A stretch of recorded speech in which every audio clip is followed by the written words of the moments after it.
Hello. Hi. Okay, everyone's seated. Got a full house. Welcome to the College of Architecture and Design at Lawrence Technological University. And for those joining online through our YouTube channel, we appreciate you for tuning in. Before I continue, please silence your phones. And for the students that are present here at Lear, please close your laptops. If your laptops are open, we will ask you to leave. And if you need to take notes, consider using a pen and notebook. Thanks. Important announcement for freshmen. This lecture is included in the newly launched University Experience and Engagement Passport program. To get a digital stamp, there is a QR code at the entrance there and out by the pizzas. Just scan it and fill out the form. My name is Sophie Yan. I am assistant professor at the College of Architecture and Design, as well as the program director for interior design. At the college, we believe that the future of design is multidisciplinary, and we host a range of design degrees that include graphic design, industrial and transportation design, game design, interiors, as well as architecture. We track design trends, emerging technologies, and advancements in practice as a means of crafting education approaches in these areas. Our Design by Technology series allows us to engage in design discussions and offer broad perspectives on where we are headed. Register now for the upcoming COAD Design and Technology series events. On Monday, October 20th, we are celebrating alumni Tiffany Brown as the newest recipient of the LTU COAD Distinguished Architecture Alumni Award. The ceremony begins at 6:30 p.m. with a reception following. In addition to our professional DAA award, the COAD DAA scholarship winner is James Hopp.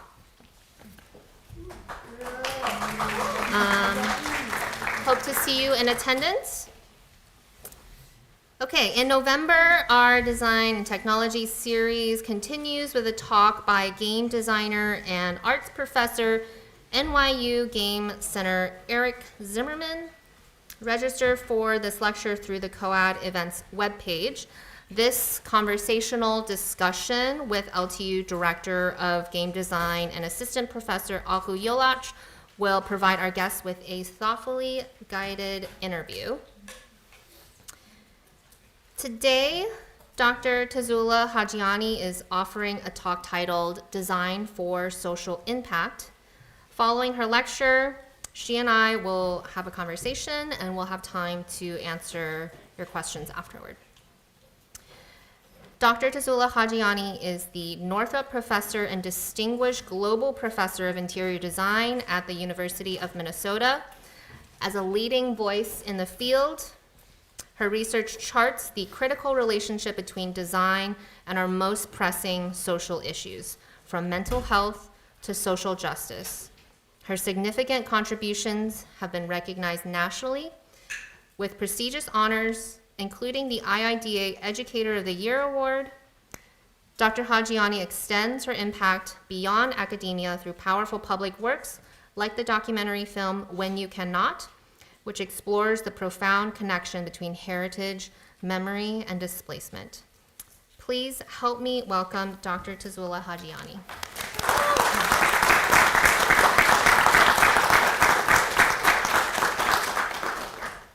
Thank you everyone for joining. I'm so happy to see you and meet faculty and students here at Lawrence Technological University.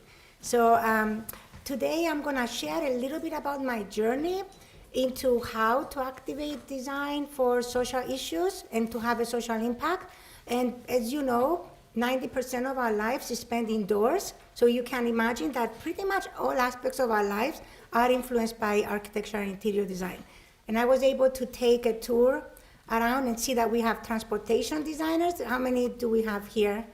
Transportation designers and product designers. And again, everything we do touches a product, right? From the chairs that we're sitting to the microphone in front of me. And I don't know how many of you, but I've spent a lot of time in my car when the girls were growing up. Not so much now, but again, everything we do is impacted by design. So I hope that if you haven't found your purpose yet, you start to think about how to find your purpose as we move forward through this presentation. Okay, so what I wanted to also touch base on is that we live in the age of AI, so things are going to be changing.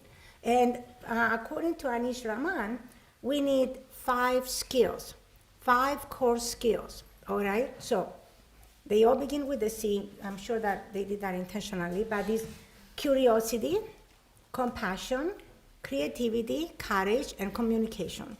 So I'm hoping that in your years here, you can focus on figuring out how to amplify these 5 skills as you prepare to, leave the university and enter the real world. And finding your purpose and your goals in life, I think is going to help you channel all of that energy into these 5 skills a little bit easier in that way. All right, so that's our question for today. How do you find your purpose and how do you put it into action? So I'm going to share some of my experiences because I see myself as a chameleon, which is not very common in academia. Most academics focus on one thing and they become kind of experts.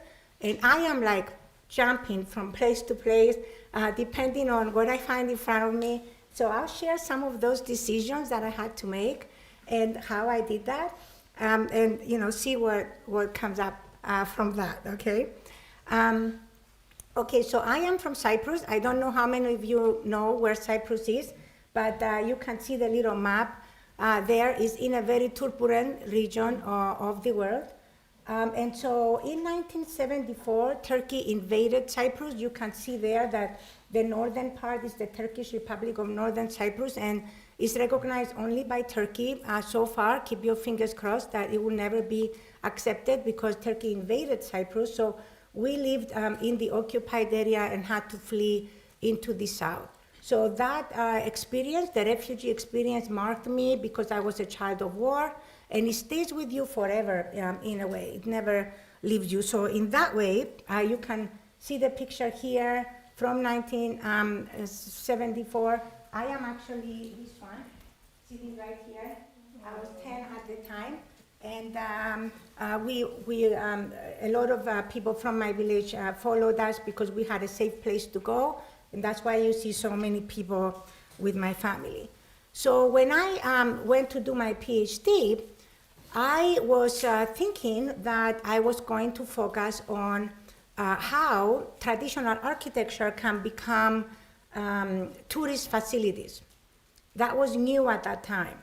Okay, so then in one of my classes, I read E.V. Walter's Place Words, where he talked about losing his house to a fire. Literally, it's almost like I had an awakening. I was like, what am I doing? Anyone can focus on, tourist architecture, vernacular architecture, right? I am a refugee. I should be talking about refugees.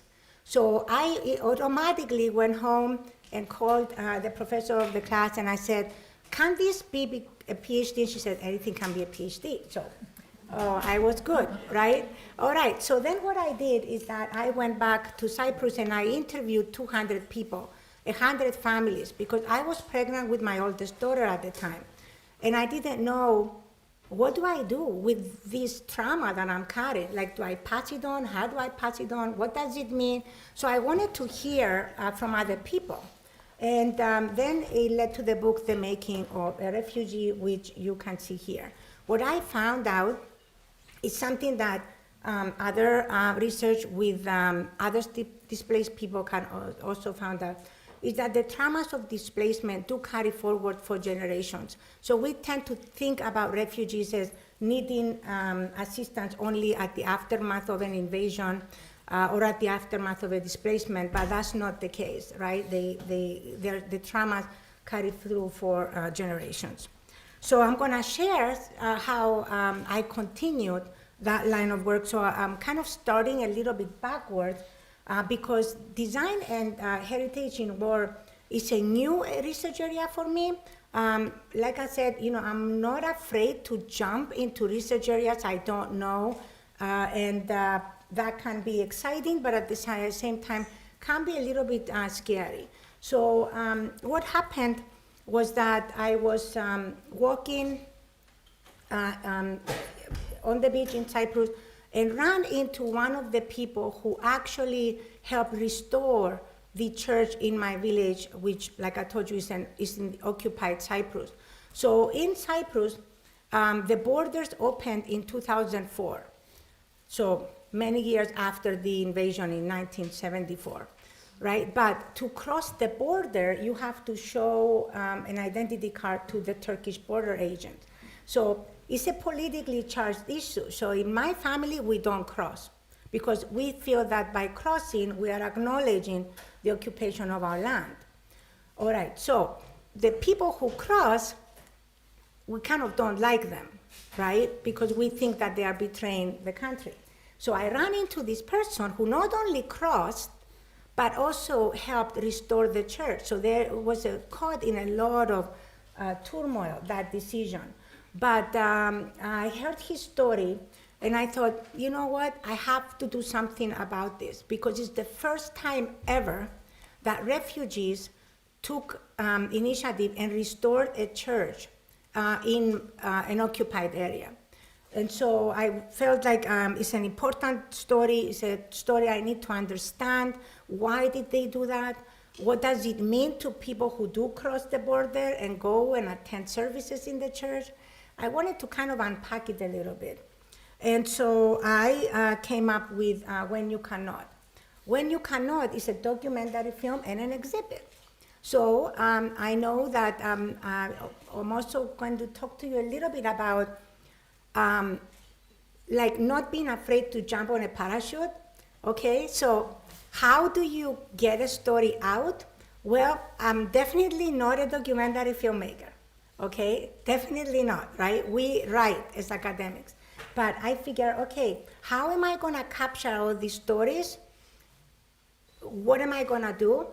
Well, it's so much better to do a film, because a film can travel. So my goal now is that When You Cannot will travel nationally and internationally across the Greek diaspora.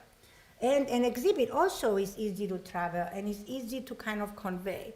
So where did the title come from? I love this poem by George Seferis, who is a Nobel laureate Greek poet. He wrote this poem in 1944, but trust me, the world has not changed that much. So he says, but the thought of the refugee, the thought of the captive, the thought of the person who ended up for sale, try to change it, you cannot. Okay, so that's the idea. That's where the title came from, that you cannot change how these people feel, and that's why they keep trying to kind of fight. So the idea here is that I'm gonna play you the trailer of When You Cannot. So tell me if the sound is not working, or can you hear, or no? Just a second. Let me see. The good thing is that I don't see the microphone here, or don't know if we connect. Oh, there. Oh, up here, you mean? There? Oh, no. It's a little too loud. That was too loud. You think it will work? Should I try?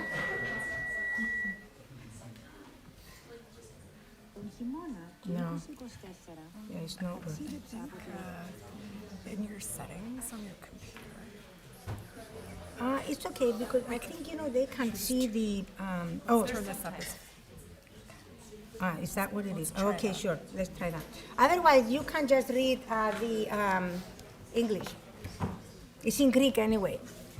So, Εκεί όπου τώρα ζω, στην Κύπρο, τα τραύματά μου από τον πόλεμο δεν με σταμάτησαν από το να θέλω να καταλάβω Τι έλκει τους ανθρώπους σε μια κατεχόμενη εκκλησία?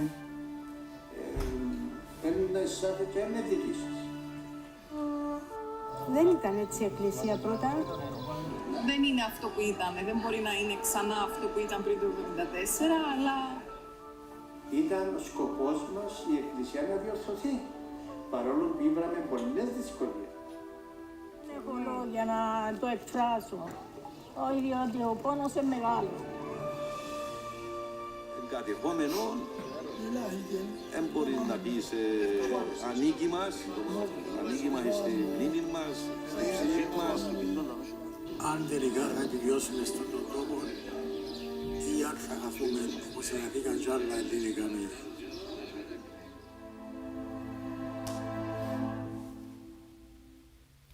So that's the trailer.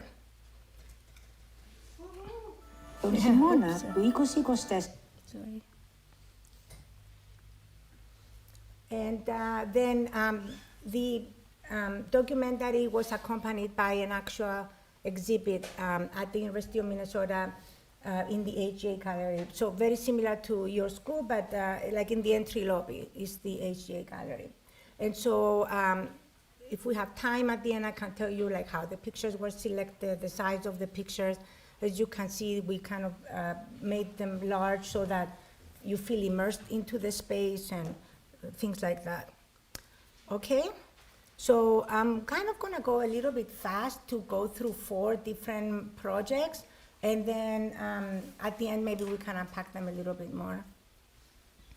Okay, so then I'm gonna talk about design and disparities, which is the area that I'm kind of primarily known for and primarily focused much of my research story.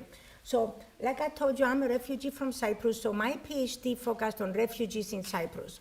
Then, after that, I decided, well, I can now work with refugees displaced internationally. And then in Minnesota, we have a lot of Hmong and Somalis. I don't know if Hmong and Somalis are also present here in Michigan, but the Hmong helped the Americans during the Vietnam War. So after the war, they were persecuted. So the U.S. allowed Hmong into the country as refugees. Somalis came in the 80s, so a little bit later, also as refugees. And then after I tackled and worked with the Hmong and the Somalis, I thought, okay, let me also move into other forms of displacement, not necessarily due to war.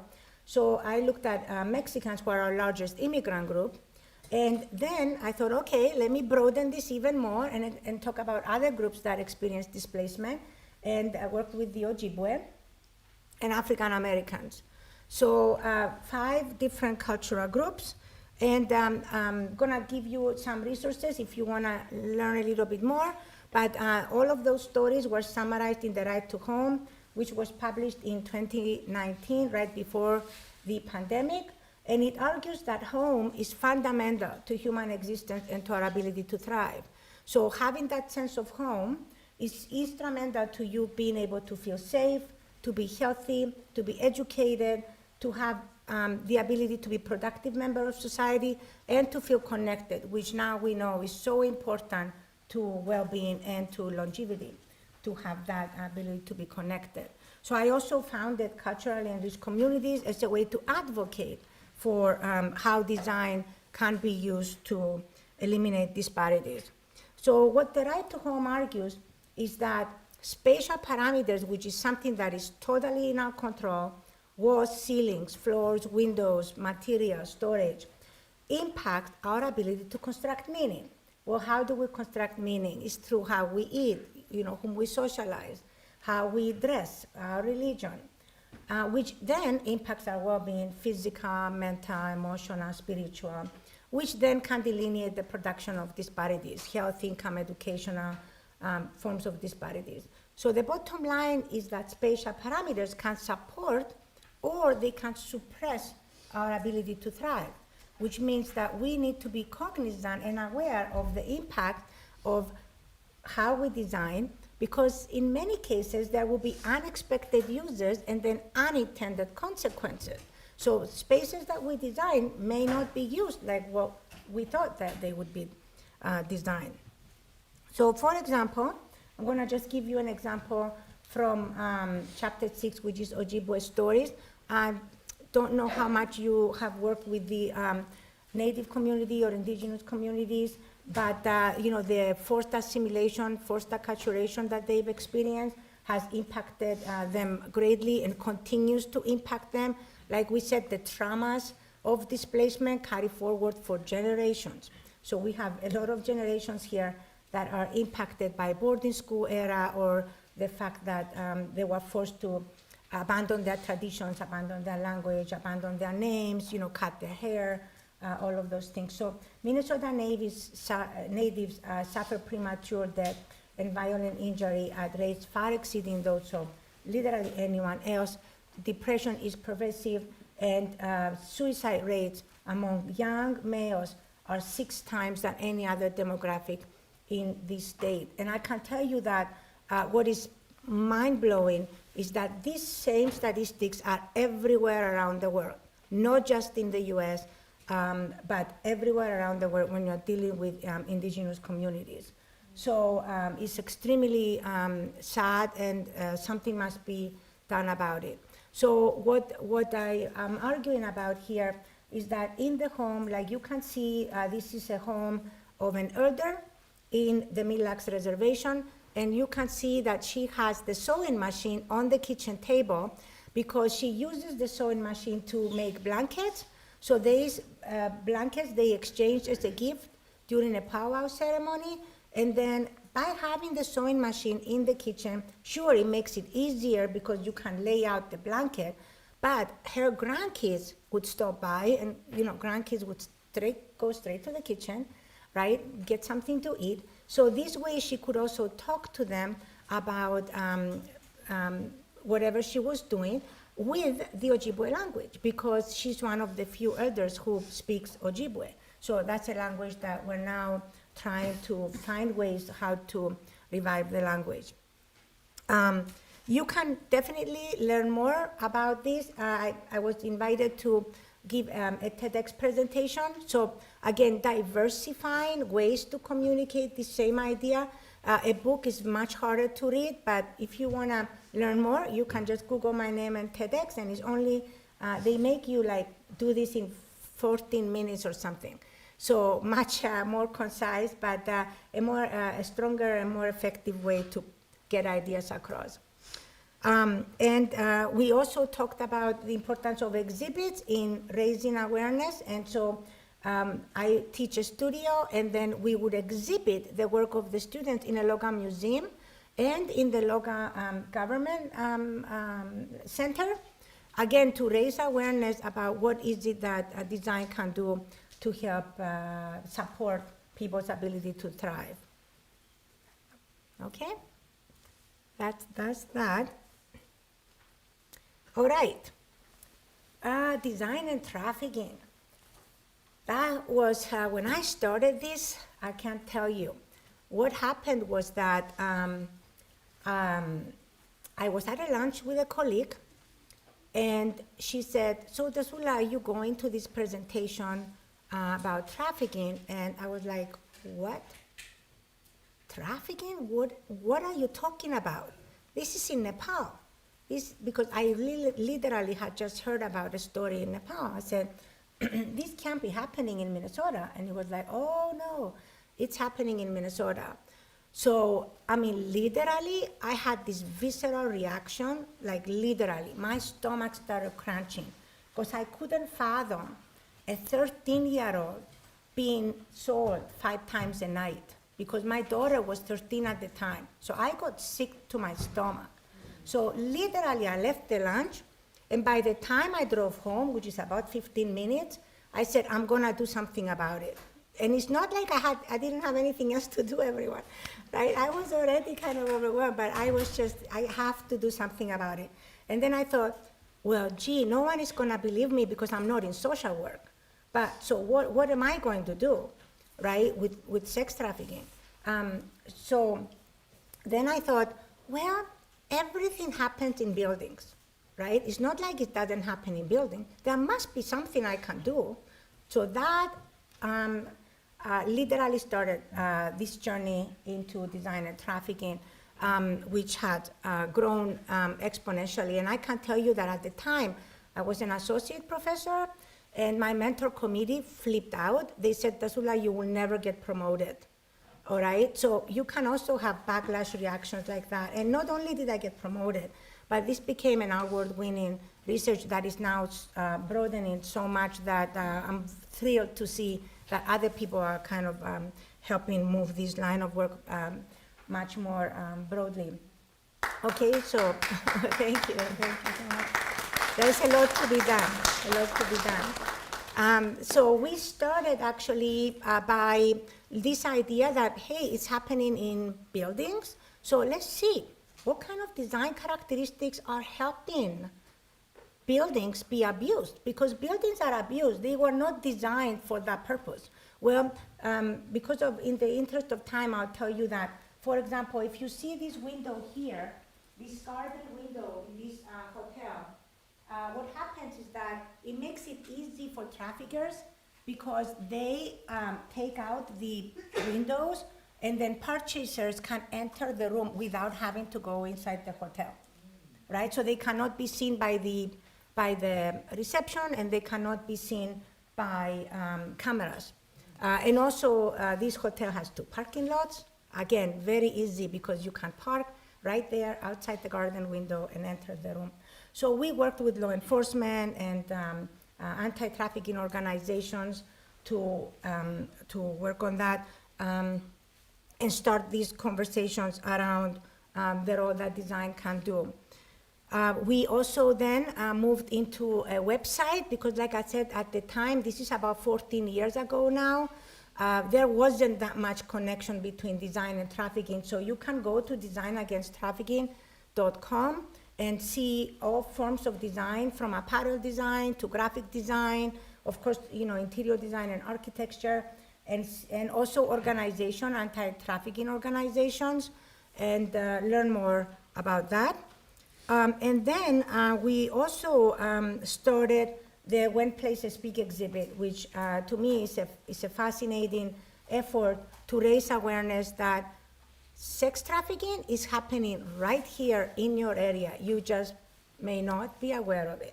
And that's what's happening everywhere. So now we have 7 exhibits around the world, and you can see some of the pictures here. What we do is we gather information in partnerships many times with another interior design program around the world.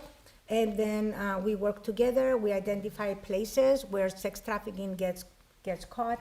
It could be places where people are recruited, to places of where the acts are happening, but also places of healing. So we have like the whole spectrum of places in these exhibits, and it would be fascinating if we could partner on a When Places Speak Southfield. I just did a quick search right before I came, and this hotel here, so it's easy to find where the things are happening. So this hotel here was caught in trafficking in July 24 of this month. So like I said, if we can partner on a When Places Speak Southfield, it would be phenomenal. Okay. And the last one that I wanted to share, so as you can see, everyone, is so many different topics, right? So many different topics that are touching our lives and that we can kind of find our purpose. So this last one is really intriguing because it shows me that we have to be the ones reaching out. You cannot expect others to think that design matters. I don't know why, but that's my experience, okay? I'm the one that usually has to reach out to other disciplines. So this one is really intriguing because it's my own husband who doesn't get what design does. So my husband is in computer science. So one day, I was like in the next room, and I could hear him talking with another faculty member at another institution about writing this huge grant where they were going to test environments for OCD. And he hangs up the phone, and I go and I say to him, what on earth are you talking about? What kind of environment are you going to do for OCD? Build environments. And he goes, oh, we're gonna do this and that. And I'm like, you can't do that. You're not designers. You need to partner with us. So that's why I'm telling you. Most people can't think, right? And I'm like married to him. So the bottom line is that we partnered with another institution. It was the College of Design, the medical school, 2 psychiatrists on board, and of course, computer science. And we got a National Science Foundation grant, which is a huge deal. And we started this study to better understand environmental parameters that are related to OCD. And they can be used in diagnosis and treatment. So what we did is that we, because their expertise is in using cameras, so we brought in youth with OCD and youth without OCD, so controls, and we ran experiments for different environmental parameters. So we recreated the bathroom setting because that's where a lot of the compulsions with OCD happen. And then we tested that, and we did several experiments on that, and found, for example, for hand washing, one of the most significant findings was that other behaviors is typical among youth with OCD, such as touching the sink, washing and drying the sink around it, right, and drinking the water or investigating. That was a significant finding. Interestingly, things like time were not significant, which was surprising. But the fascinating thing about this study is that we recorded the behaviors because most of the time psychiatrists have to rely on what they hear, right? So here we have the videos and we're still analyzing them. There's still so much work to be done on this. So then I figure, okay, we have these findings, but they can be used for diagnosis and treatment. So what do? How do we develop tools for treatment? Well, product design, that's where they come in. So we partnered with product design, brought in the findings, and they designed soap dispenser and towel dispensers and things like that to help in treatment. So for example, this is Owen Brumel. He won an honorable mention at the Paris Design Award. And the idea was that he made his soap dispenser look like a robot to help youth bounce back OCD. So what happens is that every time that a child pumps, because with OCD, you end up kind of pumping more times than you need to, right? So you get a signal. But that's the idea, that you would get a signal if you're starting to not be able to stop pumping. That's part of how we can do a lot more and, in a way, help in treatment and diagnosis. Okay, so what I'm hoping to leave you with is that, we all have our cocoon, right? We all have our values. So the idea here is don't be afraid to venture out. Don't be afraid to jump into something that maybe you don't know much, but you care about it. That the more you care about it, the more that you're gonna be committed to it. And you again, don't be afraid to take risks. Like in my case, I became a filmmaker, right? So, or trying different avenues to get the story across. But whatever you do, leave your mark, and you can, others are gonna be able to follow you, right? And find others who care about the same thing and form groups, and so you can work together. And then every time that something happens and the challenges are okay, always come back to your values, because that's what's gonna help you, again, be grounded and be able to continue doing that. Okay, so that's by email if you want to know more. And again, thank you so much.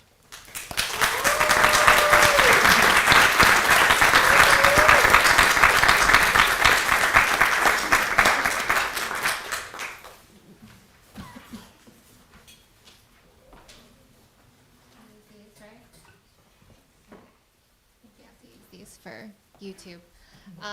Thank you for sharing all of that.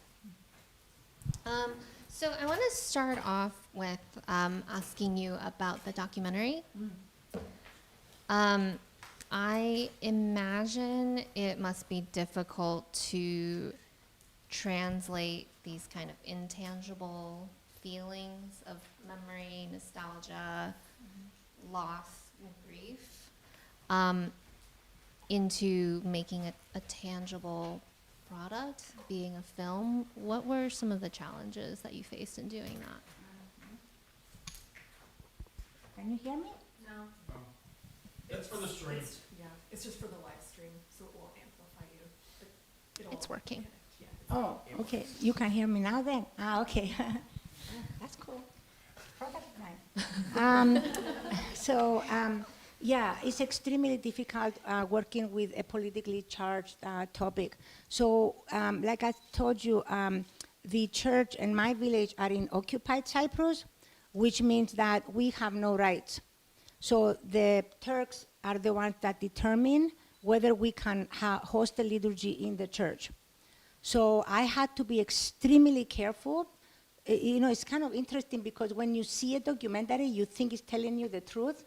Well, my documentary couldn't say half the truth because we don't want to risk my people not being able to go and host a liturgy. So usually they are allowed to host a liturgy once a year on the day of the Send, which is the 10th of February. And so when I traveled to do the documentary in February of 2024, I didn't know I was going to be able to do it because you hear 3 days before. So I have to be very, very careful in the documentary. I can't say all of that. I'm telling you that, but I can't say all of that in the documentary because otherwise I could risk them never getting permission to host the liturgy. And they worked so hard to do that, and it's so important for them to be able to do that. Even though, like I told you, it's so politically charged because they restored the church that doesn't belong to us. Is extremely difficult. And it was extremely difficult going there because my family does not cross.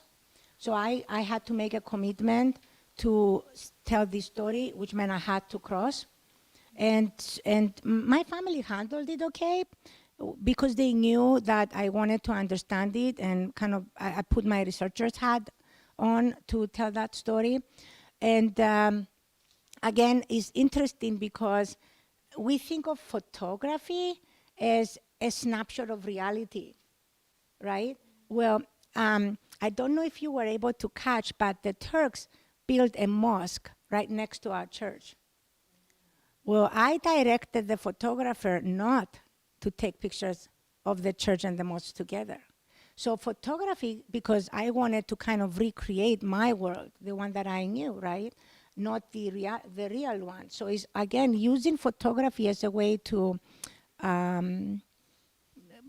position the reality that you're hoping to end up with. So photography can even be biased in that way because, but in the documentary, we do have a couple of shots where you can also see the mosque. So it's very draining. I promised myself that I'm never going to do this again. But then what happens is that when you start a project like this, you become so immersed that I ended up crossing again this summer with another group that goes to visit a different church. So not the church in my village, but a different church. So I crossed with them and again captured all of their stories to hopefully continue this line of research and working on a book publication now. From stories from around the world, not just Cyprus, on architecture, heritage in war and displacement. Hopefully that will come out soon. Yeah. So on that same topic of war and displacement, you have translated your research into non-traditional formats, so documentary, exhibitions, also the photography exhibition. So can you talk a little bit more about why or how you came to those decisions, Did you consider other formats before landing here? What are your thoughts? Yeah, so for example, let's talk about the trafficking, the When Places Speak exhibit. So when we started, we published the design characteristics I shared, those are in the placeness of sex trafficking journal paper. So the Journal of Interior Design published that paper, it's a journal paper, which is very important in academia, right? To get promoted, you need journal papers. But now we are community engaged scholars, and we now begin to recognize that sometimes you need different forms of dissemination in order to bring about change. And we know that very few people read journal papers. Very few people even read books, and it takes years. It takes like 2 to 3 years to write a book. Right? So what other forms of communication can be done? So after the paper came out, and we started thinking, most people don't know this is actually happening, which is so true. Most people don't know that,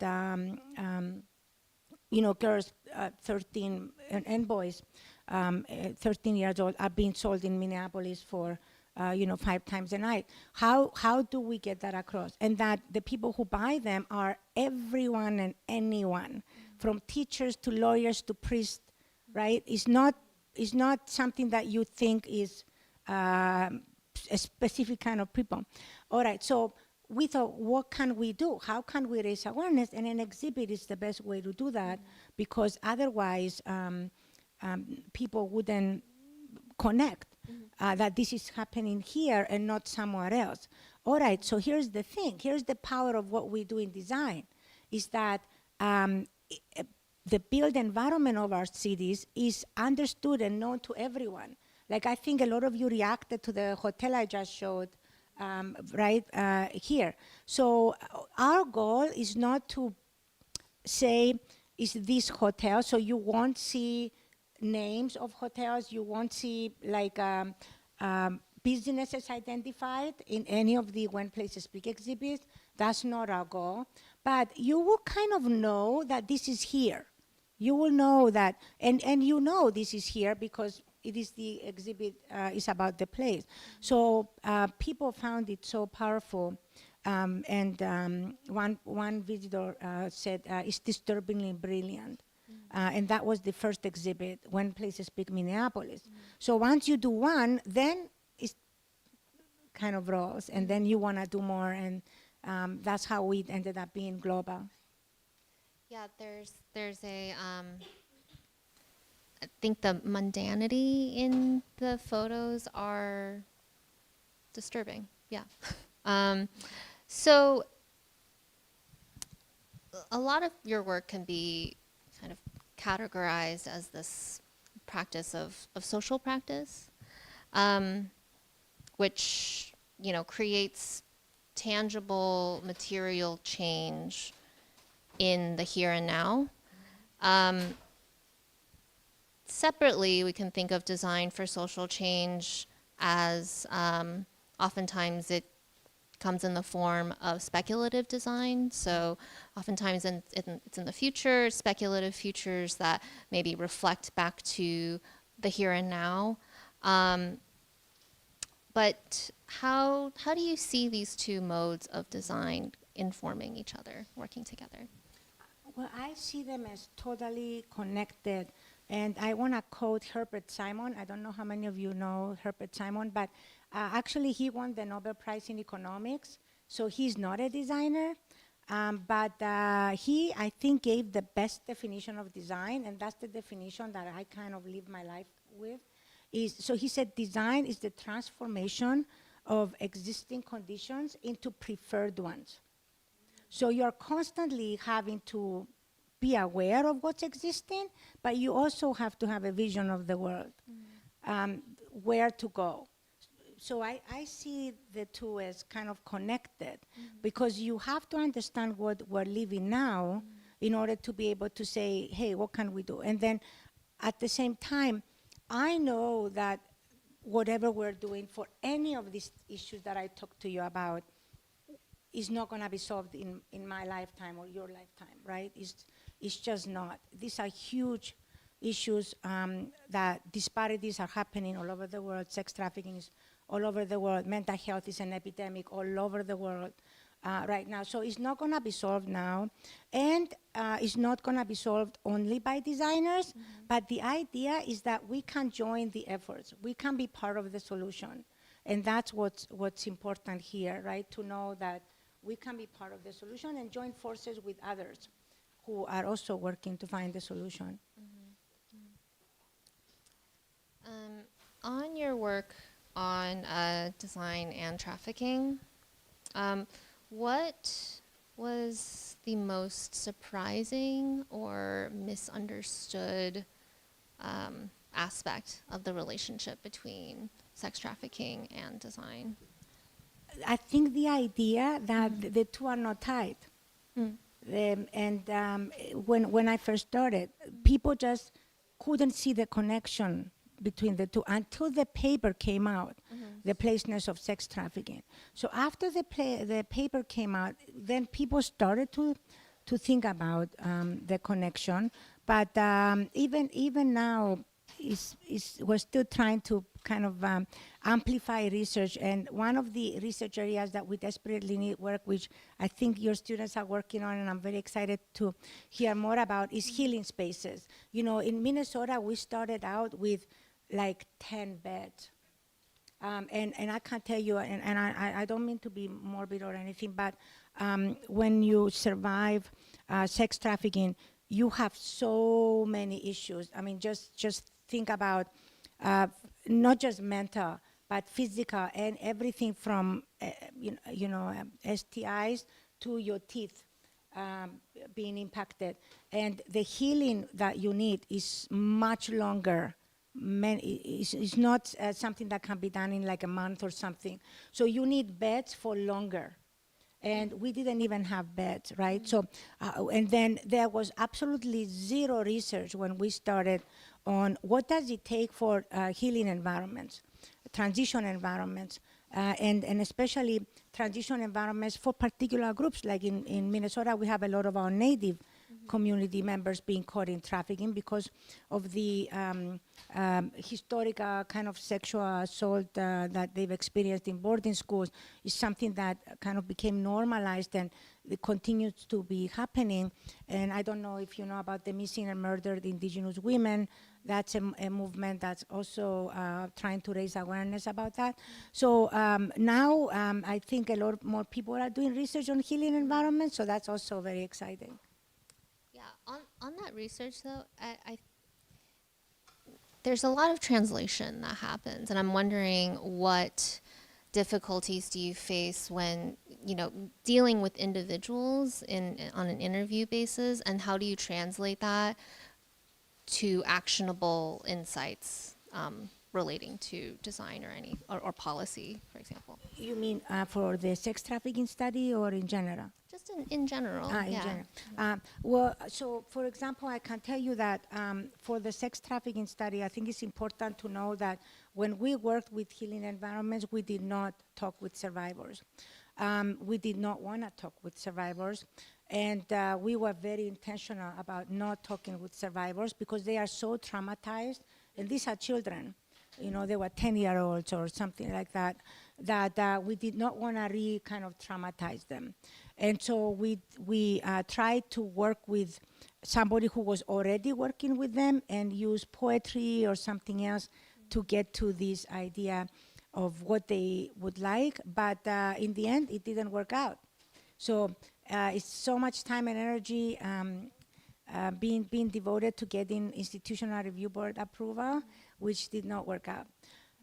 So you kind of have to be ready when you're doing community engaged work or when you're working with interviews that things may not really go as planned, and that's part of the process. So now with other groups, we use qualitative research, like for example with the right to home, we talk with so for example, the Somalis, we only had like 10 families that we spoke to. And there are, that's why anytime you do anything, you don't generalize. You can't say, oh, all Somalis are like this or all Ojibwe are like this, right? It's this family that I spoke to, this story, that's kind of what they need. So it's very hard to, when you start to generalize, it's extremely dangerous. So be critical. I want to challenge everyone. Never use the word culture. Every time you try to say something and you catch yourself using the word culture, catch each other and say, what other word can you use? Because once you use the word culture, you're kind of generalizing and putting everyone in a box. So just checking the time, we have about 10 minutes. I want to leave that time for questions from the audience. Do we have any questions? Yeah. Hello, I'm Angela Wilson Turnbull, so deeply inspired by your work. So brilliant how you have gone into areas that most people run from. I have so many questions. I was wondering, going back to your village, wondering if you can speak to the strategy, the funding, the negotiation, and the current impact to your family and the families that are able to go and now worship. And also, for me, correlating it to what's happening in our own country, and domestic displacement, and what lessons do you have for us to prepare? Thank you. To make sure I understand the question, you're talking about funding for the restoration of the church. Okay. Okay, so the church restoration, so in 2004, the borders opened. So the people from my village, the guy that you saw in the video talking, they crossed in 2004. And what's fascinating is that the person that was talking comes from a lineage of master builders. So I'm very proud that my village also has a lineage of master builders. These are self-taught architects and builders. So he comes from that lineage. And so when he went back to the village in 2004, he saw that tiles were not on the roof because one of the settlers took the tiles from the church to put on the house that he was living in, you know. So he knew as a builder that once you take the tiles, the building is doomed. It's gonna fall. Already, all of our churches were desecrated. They were defaced, everything inside. So the church was used as an animal stable for many years, and then it was used as a dance hall. So when they went and saw that the building will fall, they decided they needed to do something. And they were the first. So it took 10 years because you can't just go to the Turks and say, I'm going to restore the church. You can't do that. So it took from 2004 to 2014, they had to build relationships. They had to build a park. They called it the Peace Park, which again, theoretically, on a theoretical level, when you talk about architecture and displacement, what happens when your building is being used as a negotiation tool, right? And it's being called a peace park when there is no peace, right? So, and there is a power imbalance. So it's a whole ethical list of questions that this is moving to. But that happened 2004 to 2014. So I accompanied them to the liturgy in 2024, which was the 50th anniversary, trying to see what it meant to people. And that's what the documentary is about. And I was struck by the many meanings the church had. Some people, for example, lost people in the war. So by attending, they felt closer to the people that they lost, which I did not expect at all, right? Some people attended because they wanted that sense of community, because they said this is a community that we come together, because after the war, everyone spread out all over Cyprus. Some people attended because of the Saint, because the Saint Haralambos, we're very religious Greek Orthodox. It's a very kind of powerful religion, I think, because every saint has his own story, and every saint has his own home. and the home of Senhar Alamos was destroyed. So people felt like, do you know what I mean? Like, we need a home, the Sand needs a home. So his home was destroyed, so they felt like by going, they supported their Sand, because he's the Sand of health. So it's a very important Sand. So all these different reasons by which they, so now what do we do with it here? There is a lot of displacement here too happening. And so how do you then retain those connections to those places, and what do they mean?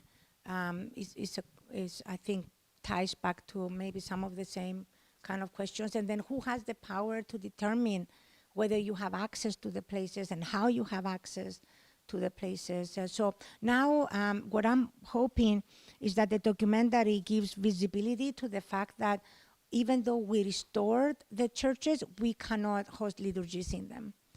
And so that's what I'm hoping that the documentary does, that we helps us advocate to be able to attend liturgies like a church is supposed to. Yeah. So difficult stories, difficult heritage, and what do you do with it? It's painful to deal with. Like I said, you know, in my case, I have to use mindful techniques. I don't know if mindfulness to make it. Otherwise, I can't make it. It's extremely difficult when you, especially when you cross the border. So I have to imagine myself using mindful techniques that I'm not there. My body is not, I'm kind of floating above to make it. And then to process all the pain. It can also leave you with post-traumatic stress disorder, which you already have. And then you kind of have to learn to manage that as well. Mm-hmm. Any other questions? Hi, I'm Olin Bennett, graphic design major.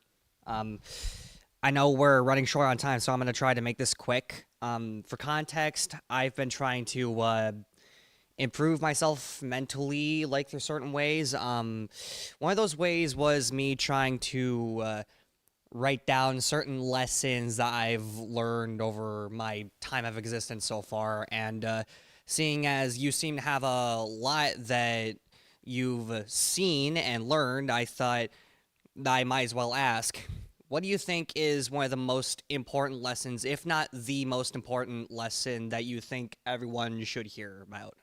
Lesson in terms of lesson for? I don't know, just in general. Just like something that you think everyone should know.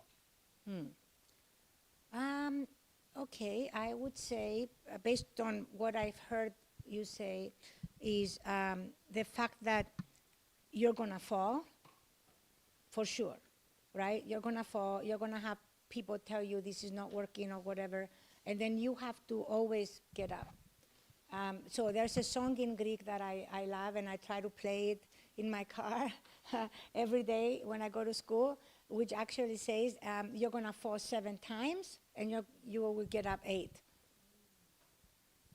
And keep going, right? Because that's really all you can do. Just keep going. And if you believe in what you're doing, and if you believe in your values, and I'm so glad to hear that you write. That's so important. Is it like a journal? You have a journal of some sort that you write your thoughts in? I'd say it's more so like me just taking notes. Yeah, I mean, I would still call it like a journal, because you're kind of journaling how you feel, right? That's also extremely important, because then that helps you. If you go back, you can see how you felt maybe, right? If you go back a month or something, you can see the evolution in how you felt too. So you just have to find what works for you. Like I told you in my case, sometimes I disassociate myself. Like I pretend that I'm not the one doing whatever I'm doing if it's too painful, like the mindfulness technique I used when I was crossing. And then during the time that you have to go to the border agent, I just turn my head, go like this, because I can't see them giving our identity cards to the border agent. So kind of, again, find something that's going to help you, because if it's true to your values, you have to do it. Like I said, I'm going to do this. So I have to find a way to protect myself too. and do it like that. So basically, if there's something you want to do, then try to find a way to do that thing. Yeah, whatever helps you do it. You just have to try different techniques and see what helps in that way. And be able to embrace the difficulty, right? Like I said, it's not easy. Like it was so difficult the first time in 2024 that I told myself I'm never doing this again. And then nobody could believe that this summer I went back. Well, I'll say this, you definitely weren't alone with 2024 being a rough year. Yeah. I'll spare you the details, but I was not in the best place, like, at all. Yeah. At all, at all. Yeah. Okay, thank you. We'll end it there. I think that was a good ending note. So thank you, Tasoulla. Yeah. Keep at it, everyone. Yeah, thank you.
you.